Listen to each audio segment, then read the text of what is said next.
I'm John Lomperis, Director of the Institute on Religion and Democracy's United Methodist Action Program. My guest with me this morning is Garry Ingraham. He is the founding director of the Love and Truth Network and also director of the Transforming Congregations Ministry for Good News. How are you this morning, Garry? I'm doing very well. Thanks, John. Good. Well, thank you for making the time to be with us this morning. Happy to do that.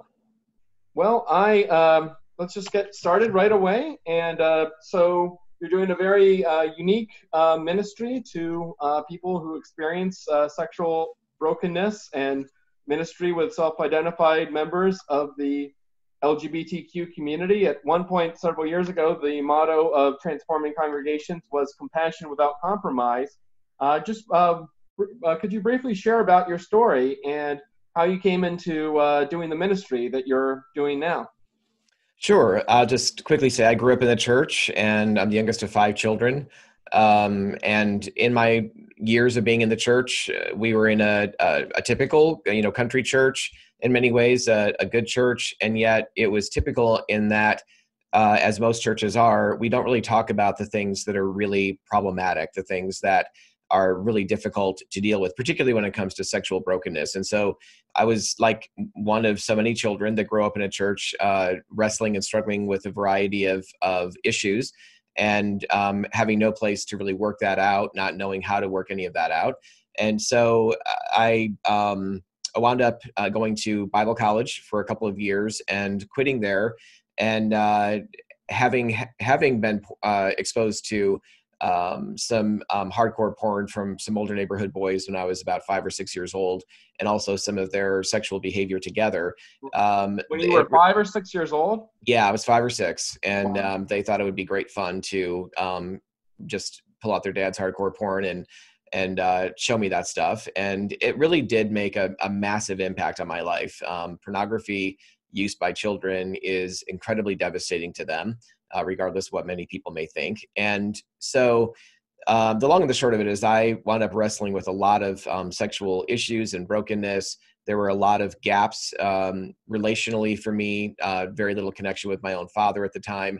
And through all of my growing up years, we later mended that and had a great relationship. But so all through my developmental years, I realized I was wrestling with same-sex attraction, experiencing that. It was unwanted same-sex attraction, is often the case for many people, not everyone. And many people get to a place where they kind of embrace those attractions and no longer experience a wrestling or experience those as being unwanted. But really our ministry is focused on helping those who are dealing with a wide range of sexual brokenness issues, including heterosexual sexual brokenness and pornography addiction, as well as those who experience unwanted same-sex attraction or gender dysphoria. We feel like those folks deserve and need a place to be able to work out those issues according to their own right of self-determination. So in attending Bible college, I wound up leaving and had been wrestling with a lot of emotional issues, and finally just said, God, I'm done with this. I'm done with you. I'm done with the church. And by accident, for me, somebody just brought up and made a comment about a local gay bar in the area. I had no idea that there was such a thing in the area. And before long, I was kind of drawn like a moth to the flame. I was so interested in what that community would be like. And so at 19 years old, I came out of the closet essentially and just really embraced the LGBT community and life, and felt like I'd finally found my people. And I grew up in the church, and within my own family, I didn't feel like I fit in anywhere. Bullied at school, just a lot of miserable, name calling, physical bullying, and finally felt like I finally found my people, as I said. So that lasted for 2 or 3 years, and then I began to feel this erosion, just really decay on the inside, and recognize this is not the path I wanted to continue going down. But it's not easy to just sort of flip it. There is no switch to flip. And so it was years of kind of bouncing in and out of the church, in and out of the gay community, and eventually wound up surrendering my life to Christ for real, which I had never really done as a kid. I'd prayed the sinner's prayer, but there was no surrender in it. And not until my early 20s did I finally surrender my life to Christ. And I wish I could say, hey, it was just this beautiful upward trajectory after that, but there were a lot of ups and downs. stint of going back into homosexuality after a failed marriage. And then finally, really, and I guess it was probably in the late 90s, coming to a place of the Lord bringing me to a church that was just really powerful in my life, knew what I was wrestling with, and were openly and willingly, lovingly open to walk with me in that process. And so that was just a huge journey for me of reconciliation and transformation over the course of time in that church community. And so now you're married with children, correct? Yes. And that same church that walked with me in so much of my own brokenness later hired me to work with them. I worked on staff for 12 years. And then while I was there, both of my parents passed away, and they lived with us as well. They passed away during that time. Both of my sons were born. Obviously, Melissa and I were married before then. So a lot happened in that time frame. And yeah, we'll be celebrating our 12th wedding anniversary coming up in September. Oh, great.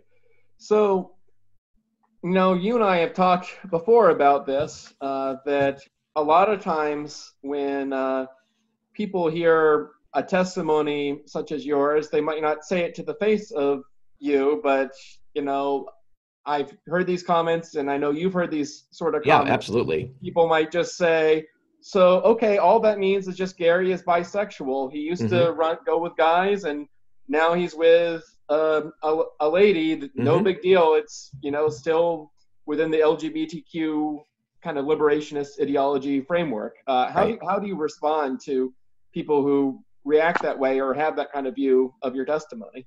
Yeah, and I can understand why people might think that. I have never been bisexual. For me, certainly, all of my attractions from very early on were toward boys and guys. And I think that a lot of that is some of the contributing factors to that was just a total lack of connection with my three older brothers and my father as well. And an over-identification really with my mom and my one sister and girls at church and at school. And so really through all of my developmental years, I marinated in the world of the feminine. I didn't feel safe with boys. I was interested in other things that they weren't so much interested in, but I really felt a lot. I was very self-conscious and felt a lot of shame about my lack of kind of cultural boyness or masculinity. I didn't feel like I fit in anywhere, terrible at sports.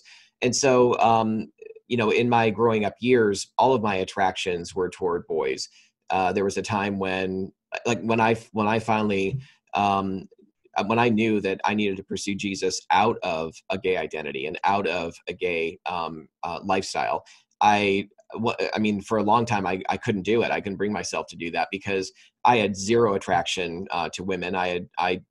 One of the lies the enemy held over my head is, if you give this up, you're going to grow old to be alone for the rest of your life. Well, obviously my life right now, it demonstrates what a lie that was, but I believed it for a long time. Largely because I didn't want to be a father. I did not want to be a husband to a woman. No desire there whatsoever. And so the idea, and again, I understand why some people might think that, oh yeah, he's just bisexual, but that's not true at all. My attractions were exclusively toward men. And even now, I still experience some same-sex attraction, but it's nothing like it used to be. But I think it's utterly ridiculous when we put those who have been in the LGBT community through a kind of litmus test that would say, oh, if you have any attractions at all whatsoever, you're a fraud, that change has never really happened. I mean, we don't apply that to anybody else. If somebody has walked away from alcoholism, if they've walked away from other issues, substance abuse of some kind or smoking, or for a guy your average red-blooded guy that, is sexually and relationally attracted to women, and maybe he's been involved in pornography or what have you, the idea that he just puts that away and surrenders his life to Jesus and never, ever again wrestles with temptation. I mean, that's utterly ridiculous. And so it's not about whether I'm tempted or not. It's what do I do with that temptation? And do I really surrender that to Jesus? Do I honor my wife? Do I honor him? Do I honor my boys as their father and not go down that pathway? And the other thing I would say that I often kind of hear on the heels of that is, okay, so you're not bisexual, but then you're living this miserably self-hating life, which honestly, what I do say sometimes is that I wouldn't trade my worst day today for my best day back then. And I really mean that. I mean, my life is so rich and so full. And just because I still experience some same-sex attraction doesn't negate the work that God has done and continues to do. Thank you. Well, I mean, obviously, at one point in your life, you were not attracted to women at all, Mm-hmm. and you had no desire to be a father, and now you've been married to a woman for nearly a dozen years and have fathered several children with her. So obviously there was some change from then to now. Right. Not just in terms of your relationship with Jesus, but also in terms of your attraction. And I think probably a lot of people watching or listening to this are wondering, well, how is that possible? Or they might know people who have, or they themselves that have, said things like, well, I tried to change and I prayed to change and I wasn't able to. So I don't think it's possible. How is that possible? Even if they're not asking you in a hostile way, how is that possible? What happened? Right. Well, that question has so many parts and pieces to it. And the truth is, I think we as Christians do a huge disservice to people who are wrestling with a wide range of things when we approach it as kind of either a cookie cutter approach or a simplistic approach. And so, again, there's many parts and pieces to this, but one of the things I would say simply is that research does not show that people are born gay. I mean, there's been all kinds of money and time and effort shown at proving gay genetics, basically linking to homosexuality being inborn. And so, in looking at identical twin studies, for example, there have been a variety of studies done for a variety of things, not just this, with identical twins. My wife happens to be an identical twin, and she also came out of both a heterosexual brokenness and got involved with a woman and felt like this is what she was looking for her whole life. So her sister has never dealt with attraction to women. And the studies, identical twins, they have the same. If it's genetics, you'd think it would be the same for every identical twin if they had the same exact genetic code.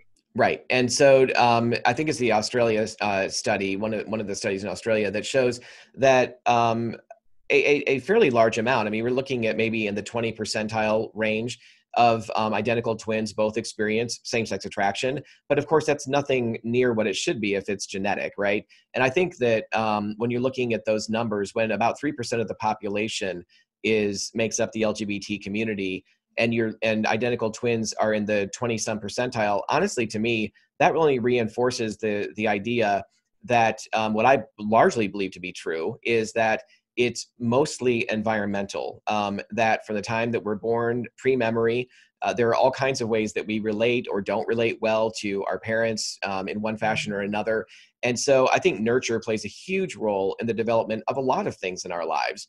And the fact that identical twins are experiencing the exact environment at the exact same stage of development, that to me explains why that percentage is not 3% of identical twins would experience same-sex attraction, but more in the 20 percentile range to the 30 percentile range. That reinforces that. Another thing I would simply say is that a lesbian researcher by the name of Dr. Lisa Diamond has done a lot of work on around sexual fluidity. And she herself has flat out said that we as the gay community have got to stop saying that we're born this way, that it's immutable, that we can't change. One of the things she says is we need to come up with better arguments and a better defense for legal standing and things like that as the LGBT community, because it does not, it is not immutable, it is not unchangeable, and we're not born that way. And so she certainly is not a believer. She is certainly not. She certainly advocates for the LGBT community, and but yet her research on sexual fluidity does show that there's a lot of movement back and forth, more than we would ever realize possible. So it's not just Christians saying this; it's also even some within the LGBT community themselves. And Lisa Diamond is her name? Dr. Lisa Diamond. Yep. Lisa Diamond. Yeah, that might be a name some viewers might want to Google after this.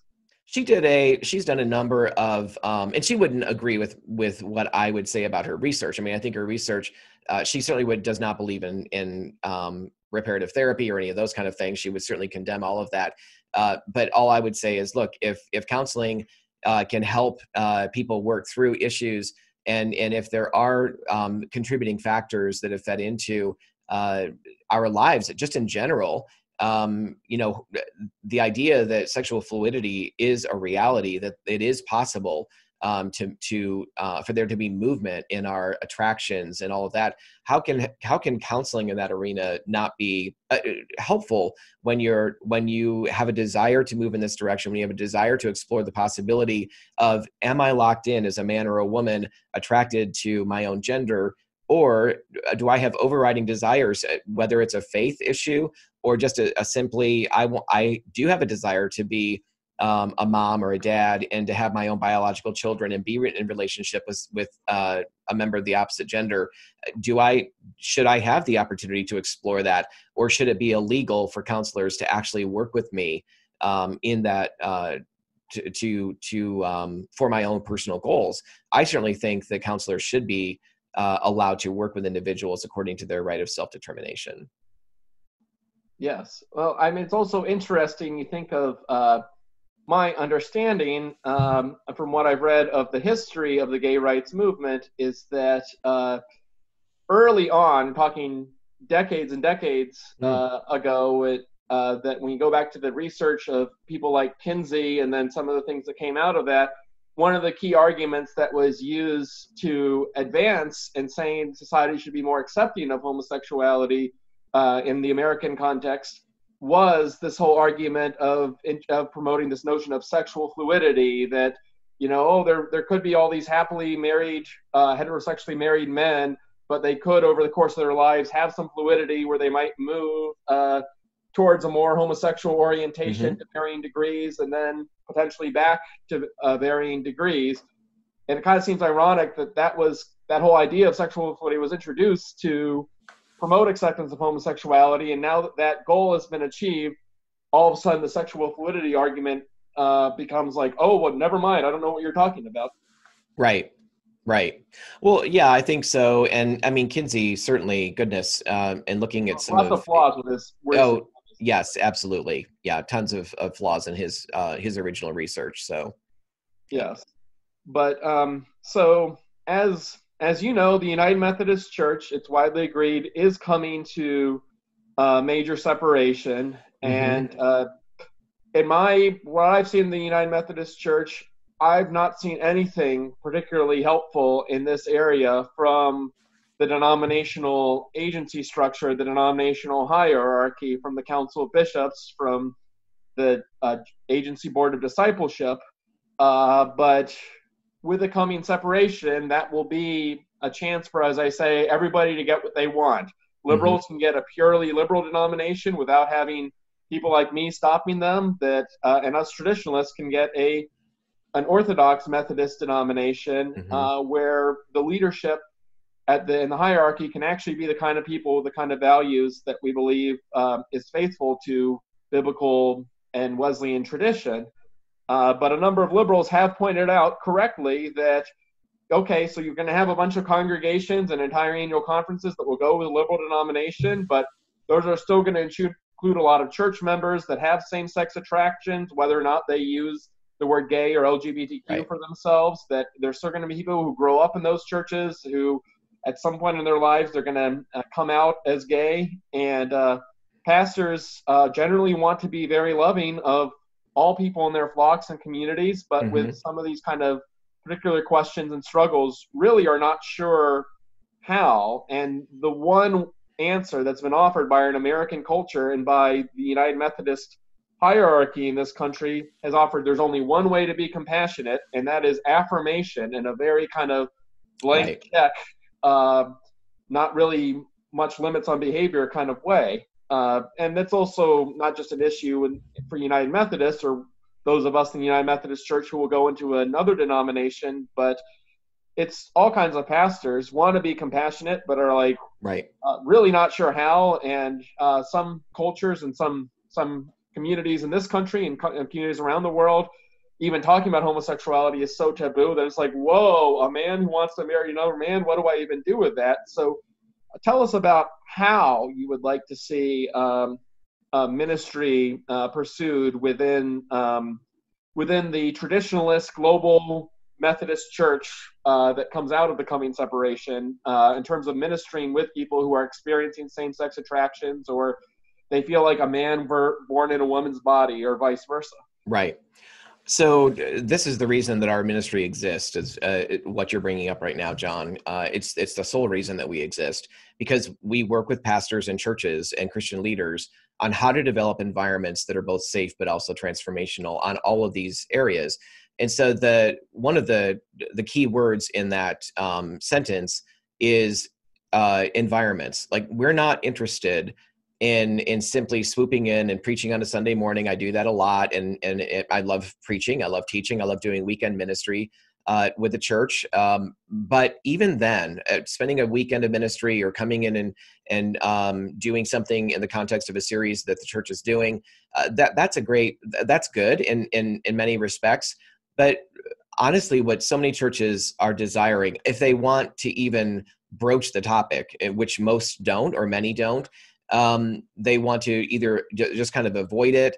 But if they want to do something about it, what oftentimes churches want to do is try to sort of grab a program as sort of a modular addition to what they're already doing as a church. And so they kind of want to put in this in a well-meaning sense, and out of the best intentions of their heart, might want to offer a program for those who are experiencing same-sex attraction and don't want that. And so you wind up with a group where you've got two people who are, willing to come to it. And maybe that grows gradually over time. But here's the issue with that is, the truth is, from a statistical perspective, the church is absolutely rampant full of men who are using pornography on a regular basis. Increasingly, women are getting hooked on pornography. Many people are sleeping together before marriage. They're moving in together. That's becoming more and more common amongst young people as well. And so we have a church that is actually full of sexual immorality, and a lot of it even in the pulpit. A lot of it, even pastors are hooked on pornography, don't know how to get out of it, don't know who to turn to because they're afraid of losing their jobs, they're afraid of losing their family. And so what do we do? So our perspective is, let's not just take what's already quite broken, severely broken when it comes to sexuality and what it means to be a man or a woman made in God's image. Just because men and women are heterosexually attracted, they're attracted to the opposite gender sexually and emotionally, does not mean that we have a clue of what it means to be a man made in God's image and how to live that out uniquely, or what it means to be a woman made in God's image of equal value to a man, but how do we live that out in unique ways? And so really our message is about, the church needs to take a huge step back before, not in terms of its desire to help the LGBT community, but the way to help those who have unwanted same-sex attraction or are dealing with gender dysphoria, and they want help and support. They don't want to just go down a pathway toward hormone therapy and surgery. The way to help is for the church to take some huge steps backward and say, what are we doing to actually help half the guys in our church and 20 to 30% of the women in our church who are actively involved in sexual brokenness? What do we do with that? Because it isn't, if we can't address that well, we can forget about being much of a hope. I mean, God uses us in spite of our brokenness sometimes, but I believe he would much rather we become integrous instruments of his grace in the way that we're walking out, in the way that we're honest and transparent about our own sexual brokenness. So the beauty of that is the entire church, a church that's willing to do that. There's a way in which the church is profoundly blessed at a DNA level, like at the most core and basic places of where the church is. We become richly blessed as a congregation because we start being open, transparent, sharing our stories.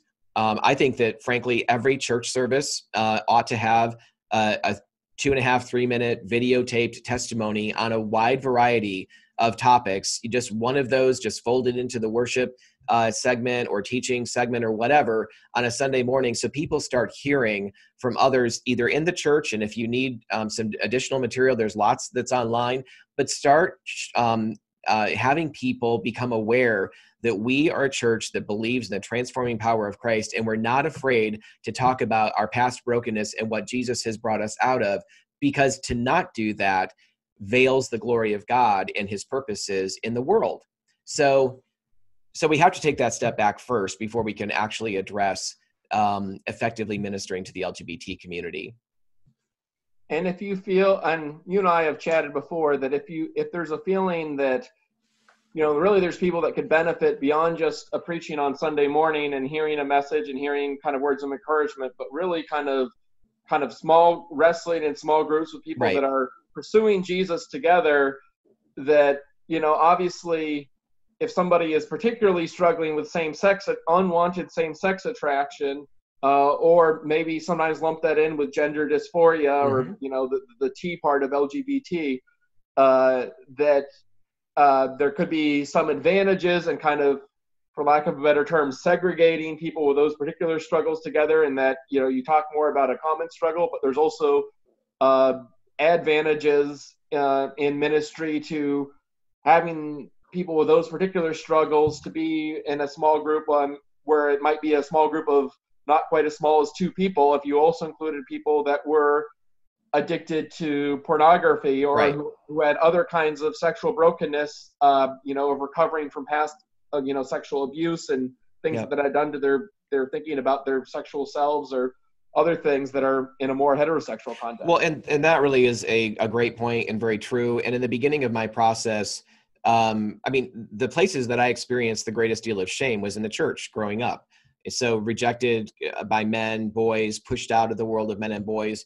And so the last place on earth I wanted to be, as somebody who was beginning to want to leave the LGBT community and leave that identity and begin to pursue Jesus out of that place, the last place I still wanted to be was anywhere near Christian men. And so there was a period of time where I was involved in some groups and some conferences that focused around this issue, around homosexuality and transgenderism to some degree. Of course, that's become much a bigger topic and kind of the centerpiece of culture these days, but where it wasn't as much back in the day for me. However, those were the groups that I kind of hung out with and spent some time with, but it was absolutely essential that at some point I faced my fear and began to respond to God's call for me to get involved in a men's group in this church that the Lord had finally brought me to, this church that was so much more vulnerable and transparent about walking with really broken people, and marriages being restored from adultery and a variety of other things, substance abuse issues, and a kind of a wide range of sexual brokenness.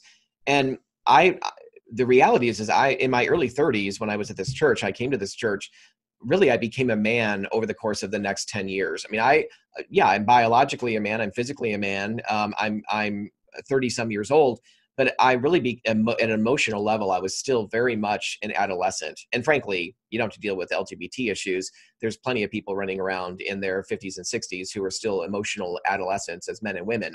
But this company of men who were vulnerable, who didn't treat me like garbage, who loved me, who walked with me, it was in that group that I grew by far the most. I needed to get out of my comfort zone and be with other guys that didn't deal with the same stuff that I was dealing with as far as same-sex attraction, but loved me anyway.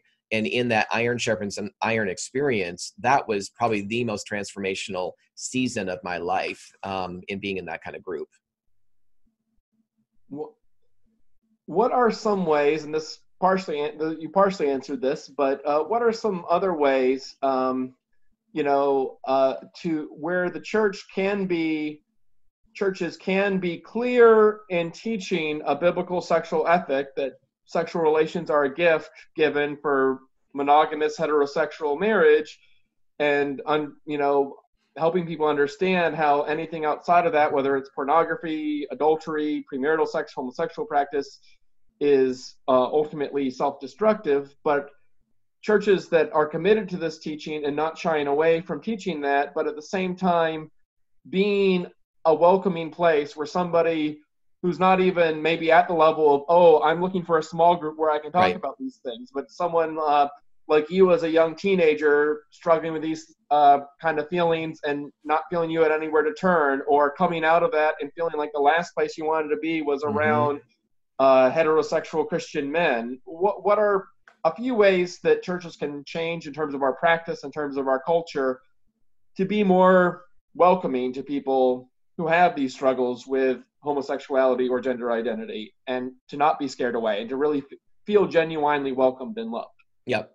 Yeah, I think you can do both really well. The reason we named our ministry that I founded, Love and Truth Network, is because we believe that we have to, especially in our culture these days. I mean, it's always been true, but in our culture these days, you really are on a razor's edge in walking within the tension of what love and truth actually is. And if you stray in one direction too far, one way or the other, you really have let go of truth and embrace just mere kindness. And yet in the end, it's not very kind.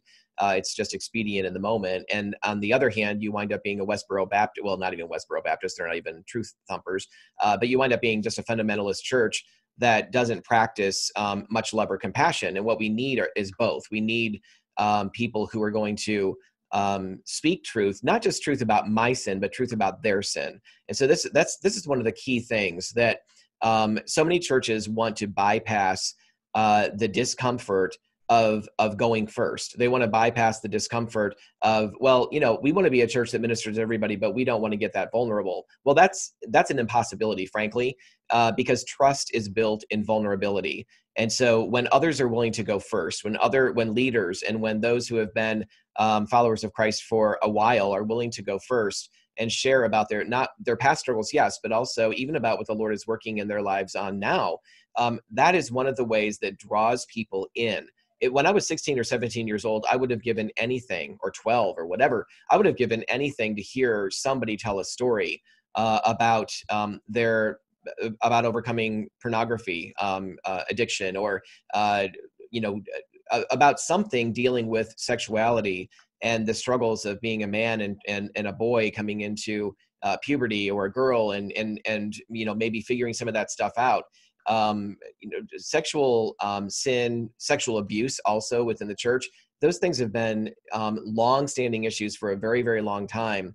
And I think the way that we begin to open the door again for people to start to feel safe and comfortable is when we're going to have the conversation that tells that for example, when I first went to this one church that I wound up later being on staff with, my first Sunday of showing up at this church and moving from the Chicago area back to New York, where I grew up, and attending this church, my first Sunday of showing up there was an announcement being made about a sexual impropriety with one of the people in the church. And I thought to myself, my first thought was, you've got to be kidding me. I just moved here to attend this church. And then immediately my other thought was, oh my gosh, they're actually talking about this stuff.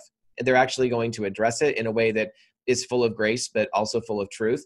And so again, I felt like, yeah, this is the place where we need to be. We need to be working out our issues in ways that are life-giving and real. The other thing I would say when you mentioned small groups, I oftentimes refer to bands of brothers and bands of sisters. I mean, we need to find, I believe every follower of Christ as a son or a daughter needs a band of brothers who knows everything about you. And I'm talking about 3 or 4 guys, not 20. Every daughter needs a band of sisters who knows everything about you. You know everything about them. You're doing life together. There's nothing that's off limits in terms of the conversations that are being had. And in that experience of being loved in spite of all the stuff of our past, there's nothing like being loved, not because we put an image forward that everybody is drawn to, or that's how we get our accolades. There's nothing like having the good, the bad, and the ugly known by a few, and experiencing what it's like to be loved in that place. So many of us are used to being quote unquote loved or approved of, but we all know that we're loved and approved of by all of the best things about us, and all of the other stuff that we hide in the darkness and the shadows and cultivate in our own isolation. Nobody knows any of that stuff. And we really don't feel like we're that loved or that accepted, because if they only knew about that stuff, we wouldn't be. So that's the environment, I think, that people coming out of the LGBT community or whatever, that's the environment where they start to recognize, oh my goodness, like this is different. I never thought church could be anything like this, or the churches I grew up in were nothing like this. And it starts to open up their eyes and give us hope. And for those of us in the Wesleyan tradition, there's particularly a lot of resources. I mean, you look at the banned questions, and even if you've never been a part of an accountability group like that, but just having a group of same-sex people of like a small group, we're talking half dozen max, usually smaller, but asking, Gary, how have you sinned within the last week? Right. And you ask me, John, where did you even feel tempted in the last week? And where did God provide an exit ramp for you? Well, and the one caveat I'd say about that too is I love that, but I have gotten to a place where I've heard the phrase accountability groups for a long time, and I've kind of gotten to a place where I sort of despise the word accountability. And it's not because accountability in and of itself is bad, but accountability all by itself is not the fullness of what we need to experience. So those questions, I think those are excellent questions, but they need to be asked. I need to know over time that these guys love me and they have my back. They need to know that I love them and I've got their back. And when you can ask questions like that in the context of knowing that you are loved and cared for, and that people aren't just kind of asking those questions because it's what we do. And many men's groups have gotten to that point. Many men's groups are, even when there is some sort of accountability, it's so sterile and emotionally disconnected that it winds up losing or never gaining the kind of ground that it could have had if we were actually practicing relationship along with asking those questions. So it really is about relational accountability. But I agree, those questions are phenomenal in the context of relationship. Yes, which that's a good word, that if the focus just, okay, this is what the 5 questions Wesley wrote down, that's what we ask every week. Yeah. Gary, how have you sinned? Gary, if that's all we talk about, then, that's not as helpful as if there's really more of a relational context and a broader conversation. Could I just loop back to one thing you asked about earlier? When it comes to a new denomination, one of my biggest concerns, and I've been concerned about this for some time, is that, it would be completely understandable for so many people who have been in the United Methodist Church, so many Orthodox individuals who have been in the church, to just, the reality of fatigue, it's real, and it's understandable that there's been battling for the last 40 plus years over this issue, and those that have been trying to hold to a biblical worldview perspective, there's not only been disagreement, but they've been called bigots and haters. And again, you said earlier, the only supposed path is to just full on acceptance and celebration, where I would say, no, actually loving well is holding on to biblical truth at the same time. And so one of my concerns is that in the fatigue, that a new denomination could start to feel like, oh, we just want to be sort of done with this topic. We want to be, well, nobody would probably say, totally done, because of the culture we live in. There can be really a pushing down and a suppressing. And what my desire is, and I think it's the heart of God too, for a new denomination, is that with what the church has gone through and what we've experienced, there are so many within the United Methodist Church that have experienced at a church level things that many other churches have not experienced. Certainly, many non-denominational churches and others have not experienced in the same way. And I would so love for the richness of this struggle to be captured in a new denomination. And re-envisioned, and to move out within a new denomination where we don't pull back from the conversation, but we actually, as a denomination, lead other denominations, lead the church in how do we develop an effective ministry for sexual brokenness. Because every boy, every girl, every man, every woman is a sexual being, and we are not being stewarded at all in the church. We're being stewarded in culture. We're being stewarded online. We are certainly discipled in our sexuality, but the church is the only place that's not offering discipleship in this arena. And so for a new denomination to begin to say, you know what, we are going to lead the way. We are going to become adept and lovers of people and really help them, rather than simply saying, and I have a pastor friend, an Anglican pastor friend, who has said, how can we as a church say that any form of sexual brokenness is sin, or that LGBT behavior is sin, and then not offer one thing to help people break free and overcome and become fully participating members of the church, but also to increase an eternal perspective of what life is all about. And I would say that's one of the key things that helped me tremendously is the Lord began to lift my gaze through community, began to lift my gaze out of the immediate moment of my attractions and began to lift my gaze to an eternal perspective.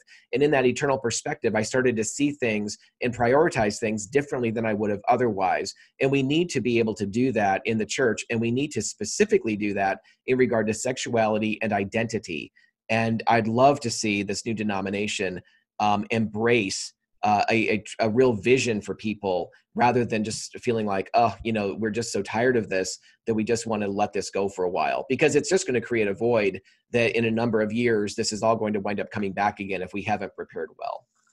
It will. And, the reality is that something I've thought about is that the struggles and kind of the being pushed by the kind of, by the internal theological struggles within our denomination has forced a lot of Orthodox United Methodists to really think about and wrestle with, okay, even if I don't personally struggle with same-sex attracted or gender dysphoria, there are a lot of people who do, and how do we think through this? Whereas in non-denom or fundamental Baptist churches, where the issue nobody would even raise that. That's right. I think a lot of those brothers and sisters haven't been forced to wrestle it to the way we have. So exactly.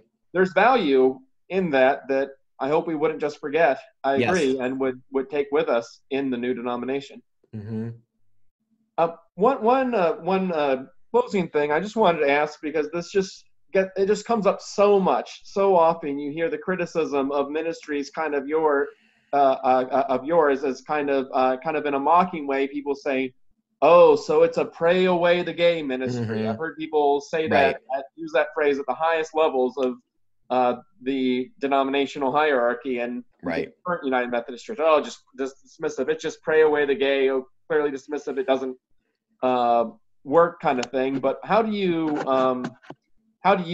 What is? I know that's there's lots of layers there, but what would be your at least brief initial response to people who dismissively characterize your ministry and ministries like yours with phrases like that? Right. Yeah, of course, it's just a phrase that's meant to denigrate, and they probably could harken back to a church that didn't do things well, or a ministry that didn't do things well. I don't know of any movement where everybody that has ever been involved in the movement has done, who has really lived out the full scope and vision of that particular movement, and where there haven't been some bad apples in the basket. So maybe there has been some experience. I can tell you that some of these ministries that are now looked back on historically and accused of just pray the gay away or reparative therapy or conversion therapy, I was a part of those for decades as somebody, not as a leader, but as somebody where these were a lifeline for me. I mean, I was suicidal, not because society wasn't accepting me. It was because I wanted something more, and it wasn't. Today, we're being told that you can't have it. Today, we're being told that that's impossible. You just have to accept who you are. And what I would say is, even back then, I wanted more. And my struggles with suicidal ideation and my experiences of that, again, were linked more to believing that there was no more for me. And that what I have today and who I am today was not possible for me back then. And so the idea of the phrase "pray the gay away" is frankly, it's utter nonsense. But the other thing I would say is, do we practice prayer? Do we believe in the power of prayer? Absolutely. And I'm hoping that in other areas of life, that people are practicing, Christians are utilizing the power of prayer and the power of God to transform areas of their life. I mean, just the phrase alone, when you think about it, so what does that mean? We're not supposed to pray about anything? So of course we employ prayer, but it's not anything like what is being implied by, oh, you just, you say this simple little prayer, you do this little warfare thing over somebody, and poof, they're all fixed. sure, I would have loved that if that had even been possible at one point. That certainly would be something that I would have desired. I just want God to swoop in and wave his magic wand and fix whatever it is. Well, how many times in life do we all want that? Do we just want God to show up and fix something? But that's not usually the way God works. And especially when it comes to relational issues, we are broken in relationship and we are made whole in relationship. And there's no instant fix of anything. It's a journey of faithfulness over time. And it's a journey of faithfulness, but it's also with a lot of pitfalls usually. And so, yeah, we certainly believe in prayer to transform lives, but we also believe in obedience. And we believe in when Jesus says that if you're going to be my disciple, you need to take up your cross daily and follow after me. Self-denial is a biblical theology, and denying my flesh and following after Jesus for the good of obeying him, for the good of my long-term goals in life, is actually a very, very good thing. And it's something we need to practice more in the church, not just around this area. Mm-hmm. Yes. And well, and one closing thing, just wanted to ask you about, because I expect it'll be on the mind on a lot of viewers, is that, with sorts of ministries like yours, particularly as it relates to the LGBTQ community, there have been over the years lots of very high profile defections of leaders. And, sometimes it's theological, often it's, personal. And sometimes, and I mean, it's interesting to me that the media sometimes latches on to, this person used to head an ex-gay ministry, right, and now he is back, in a lifestyle of practicing homosexuality and yep, renouncing his former beliefs, and therefore this discredits the whole movement and theology. But mm-hmm, we don't think the same thing for, like, every time a pastor commits adultery, that doesn't mean that adultery is now okay, or any time a pastor or Alcoholics Anonymous, faith, or for that matter, every time an imam leaves Islam, that right, doesn't prove that Islam is false, right, and we don't apply that to any other area. But I think there is space for defensiveness and rebutting some of the really unfair characterizations, but there's also space for some introspection and self-criticism. Sure. And when some of these ministries associated with Exodus and others were kind of getting started in the 80s and 90s, what would you say maybe were some key, one or two key kind of mistakes or misjudgments that were made in such ministries in the 80s and 90s that maybe mistakes that you've learned from and others doing ministries like yours could learn from, and mm-hmm, to try not to repeat in the future? Well, I think one of the things I've seen in the past, it's a great question. I think one of the things I've seen in the past, and not just around this issue, around in many ways, but here as well, is that this was once and still is in some ways high profile issues to be talking about, background to be coming out of. And I think that there were times when Christian leaders walked with someone for a period of time. They had a story. I think of Ann and John and Ann Palk, who are now divorced. John has gone back into homosexuality and is faithfully leading Restored Hope Network. She's an amazing woman and mom to her kids. And but it's at some point you can take a couple like that or an individual and wind up pushing them too quickly into the spotlight, too quickly into kind of front and center, when there are still a lot of things to work through and work out. So is that true for everybody? Well, no, I don't think so. I think that not everybody has been pushed in too quickly, but I do think that definitely happens when you have a story that has some sensationalism associated with it.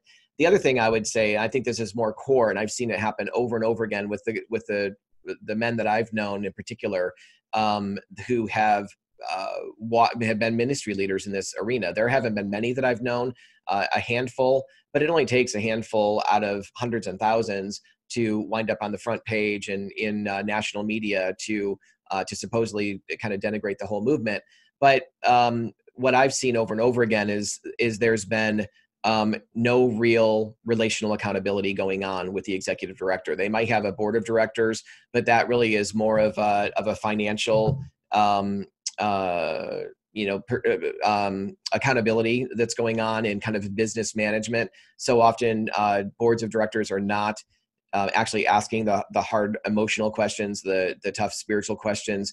They're not necessarily taking time or even aware that there's something they need to be doing and following up with this executive, and may just be thinking, well, he's in a church and maybe he's married, he has a family, so everybody can kind of assume that the person is doing well, when in fact there can be all kinds of issues going on internally, and when stuff kind of boils and temptation and struggles, we start to compromise in small ways. Where do we go to with those small, seemingly small compromises? Well, if we don't get them out, Andy Comiskey, who's been a ministry leader celebrating Desert Stream Ministries and Living Waters, their 40th year this summer, one of the things he writes about is if we don't confess to others our weaknesses, temptations, struggles, that those weaknesses will become wickedness. It's not a matter of if, it's a matter of time.